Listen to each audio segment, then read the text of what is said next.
you execute. Executing. One success, model the best. What's up, Believe Nation? It's Evan. I believe in you, and this channel is designed to be a part of your daily success routine. So today, let's learn one of the most common rules that successful people follow. Learn to execute. Also, if you want to know what Tony Robbins, Grant Cardone, Eric Thomas, and others have to say about building unstoppable confidence, check out my 254 Confidence program, where every day for the next 254 days, I will send you a morning video for free to help you build your confidence. The link to join is in the description below. You have to go build self-confidence. The fact that human beings, our strongest drive is the need to stay consistent with how we define ourselves. Get that goal, get that dream, and I'm just been telling you, drive it and drive it and drive it and drive it. What I've been talking about is consistency.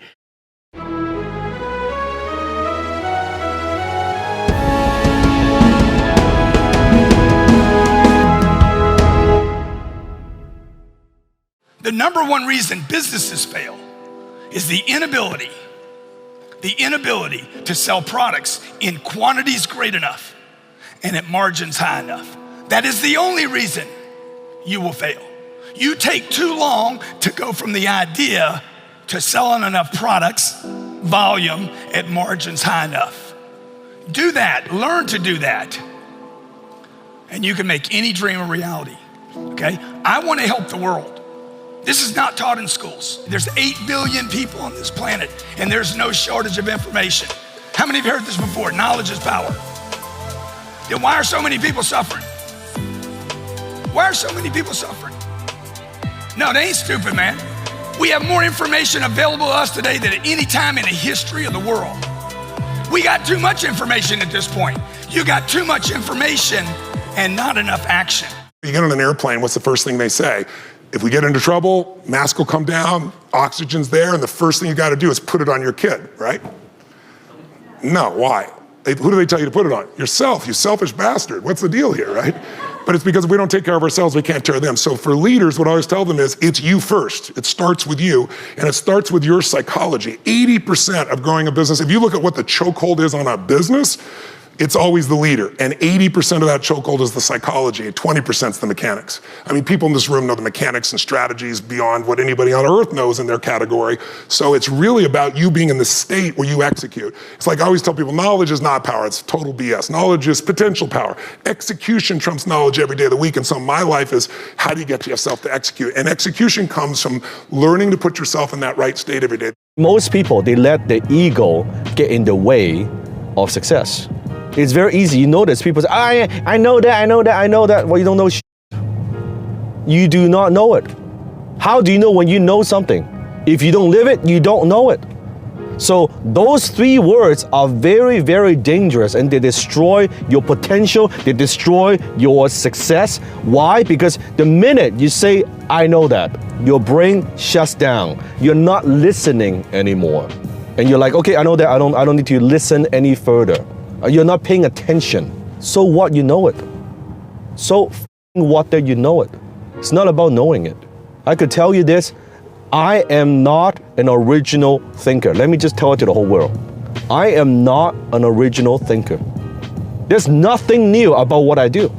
Everything I learned from Napoleon Hill, other successful entrepreneurs, Think and Grow Rich, proven masters from the past, my mentors. There is absolutely nothing new about what I say and about what I do. I am a synthesizer. I take different ideas, I put it together. The only difference between me and everybody else is I don't say, I know that. What do I say? I say, I use that. I use that. Those 3 words are much more powerful than say, I know that. Because when I use it, I own it. It is mine. Instead of everybody else, they're thinking of the ideas, they're learning about it, I know that. No, you know what? I ask, how can I use that? How can I use that? How can I use that? I implement. The only difference between me and everybody else, I can execute it better than most people. I use it better than most people. That's the only difference. Instead of you just watching a video, you watch 50, 100 videos, you don't use shit. I can use one video, I can read one book, I can take ideas and I can implement, execute immediately, and I execute well. That's the only difference. You're like a Navy SEAL. You've got the mission plan, now you execute it. Here's the key. The more you do difficult things, the more you'll be brilliant at doing difficult things. You get better at what you practice. If you complain, you're going to be Picasso level of complaining. If you eat bad food in terms of your nutritional plan every day, you're literally going to hardwire the neural circuits so that you become Roger Federer level at eating bad food. If you're a victim or a toxic person or what people call a drama mama, and that applies to men and women, and if you do it every day for 10,000 hours, thank you, Anders Ericsson, who did the research on the 10,000 hour rule, you're going to be F1 driver, F1 champion driver level performance at being a drama mama. If you cut corners in your craft at work every day, you are literally hardwiring in and practicing. And if you practice it over 10 years, 10,000 hours in total, you're going to be Mozart level, Shakespeare level, Elon Musk level, Richard Branson level, Steve Wozniak level, Shaq level, Kobe level. At that, practicing mediocrity, you will get brilliant at what you practice every day, consciously and subconsciously. In 2006 against the Toronto Raptors, you scored 81 points, which is second only to Wilt Chamberlain's 100 points. You know, I always dreamed as a kid that, you know, it was possible to score 80 or 90 or 100. I always just like, you know, had a dream. You know, like sometimes you lay down in bed and you visualize things and you just kind of, you know, that's at least how I would go to sleep. I'd lay down, I'd imagine playing for the Lakers, and I would imagine what the uniforms look like. I'd imagine where we'd be playing and, you know, the smell of the arena and all sort of stuff. And I would see myself, you know, getting hot, you know, and, you know, score 10 straight points. And then, but in a dream, like, why would you ever interrupt that? Like, you're not going to have a dream and be like, okay, and then he misses his next 6. Like, it's not going to happen. So you just keep dreaming and dreaming and dreaming. And before I go to sleep, I'm like at 120 points, you know? And so when you grow up, downloading that into your brain over and over and over, and then, you know, that summer, I made 1,000 shots a day. 1,000, right? That's on top of weight training and my conditioning. I made 1,000 shots, and they weren't just shots. It were shots that you saw in that game. They were specific shots. I mean, it was coming out of the corner, going to the pinch post, footwork in the post, coming off the screen. It was very specific. So when you download that into your system and you go out in the court and you're just executing things that you've done thousands of times before, and you have that dream, then that becomes possible. Yeah, everything's been, not choreographed, but it's been practiced so many times that it's second nature. There's why reinvent it? Like, I don't understand that. You go out and play the game and you're just trying to create something new. No, this is what I do. This is what I do extremely well. You're gonna have to stop me from doing that. And if you do stop me from doing that, I have a counter to that. Done. We have chapters in our life. Yes. You know, the cool shit about the way I approach things is I always have like an ill bucket list. You know what I'm saying? And there's a bunch of things that I want to do in my life, and eventually I know I'm gonna do it. Okay. So young, I wanted to hustle. I got that off my bucket list quick. You know what I'm saying? I wanted to be a music mogul, off my bucket list. I wanted to be a fashion mogul, off my bucket list. I wanted to sell oil, off my bucket list. I wanted to have art galleries, off my bucket list. And the things that were like on my bucket list were things like, I'd be like, even though you saw it in the book, one day I'm gonna do a diabetes network. I'm gonna do something that's just about diabetes. I did it. Yeah. It's off my bucket list. You understand what I'm saying? One of the things on my bucket list is to own a football team.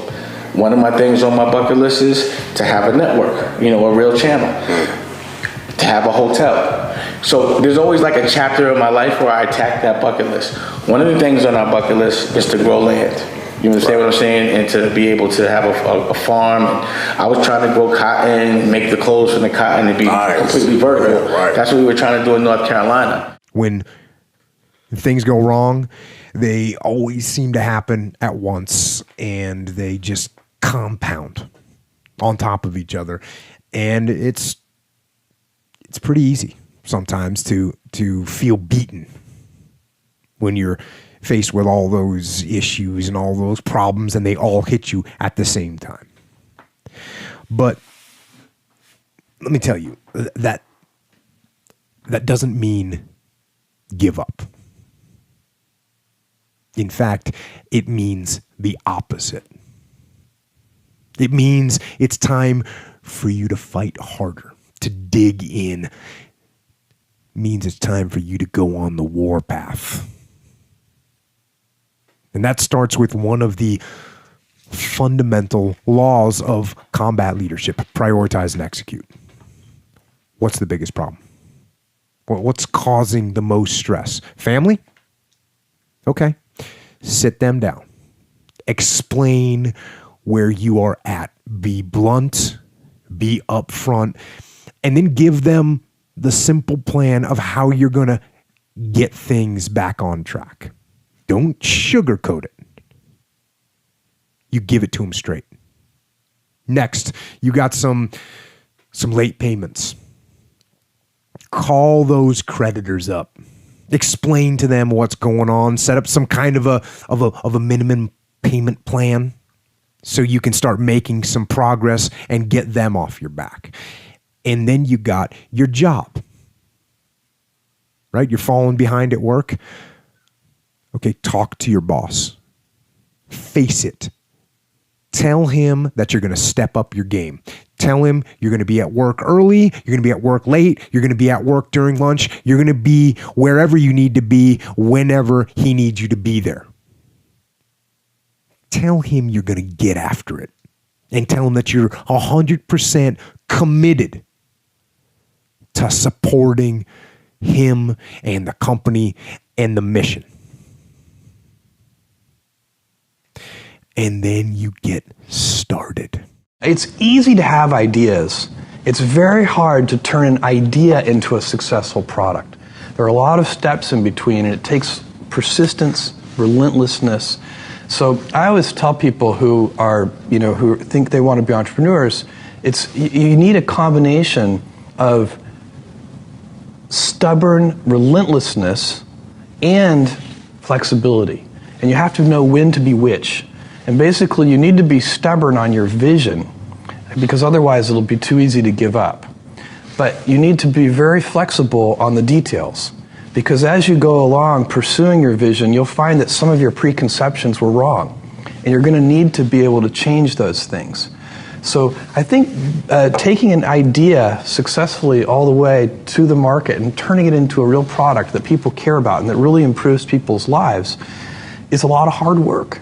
I'm a project-oriented person, and so whenever I attack something, I attack it, singularly, but I'll also with multiple teams.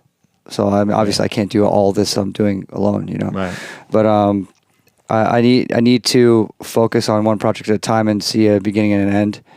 I think for the most part, for a long time I would do certain projects, but I would never finish them. I think that's that case for a lot of people. It's like you have this drive to start something, and then you don't know how to end it. You don't know how to execute, and you're afraid of the product. You're afraid how you're going to be perceived, and it's about overcoming that fear too. It's like it's hard. I actually like to instill this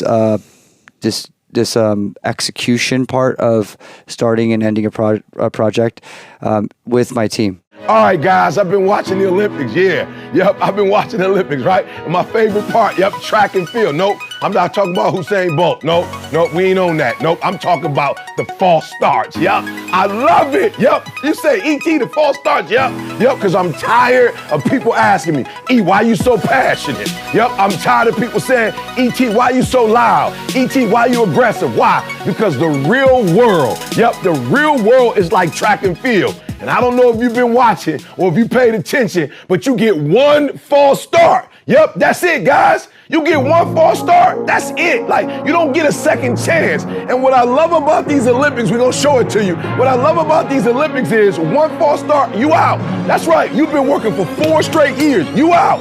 Absolutely, you don't get a second shot. Like all that stuff you missed, you made some serious sacrifices. Like you got up early in the morning, like you hear what I'm saying? Like you didn't go out with your homies, right? Look, there were some things that you had to give up. For 4 straight years, you've been getting up in the morning. 4 straight years, you've been grinding. 4 straight years, you've been eating different. 4 straight years, you've been in the weight room. 4 straight years, you've been going in, and you ruined it all. You ruined it all with a false start. And you can't say, well, I didn't mean to do this, and I didn't mean to do that, and I made a mistake. There are no mistakes. And that's why I get so passionate. Because in the real world, you don't get 5, 6, 7 chances. And some of you are going through life, you wondering why you're not successful. You wondering why you average. You wondering why you can't live the way you deserve to live. You wondering why you in lack. You wondering why you keep coming up short. You think because you say you sorry. You keep saying, I didn't mean it. You keep saying, my heart's in the right place. Look, in the real world, it's like track and field. They don't care. You get one false start,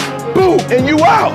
So your boy E.T. is passionate. Why? When I tell you that you gotta make sacrifices and you gotta get up at 3 o'clock and 4 o'clock and you gotta grind, E.T., why are you telling me that? Why? Because people don't need help sleeping in. People don't need help gaining weight. People don't need help overindulging, making excuses.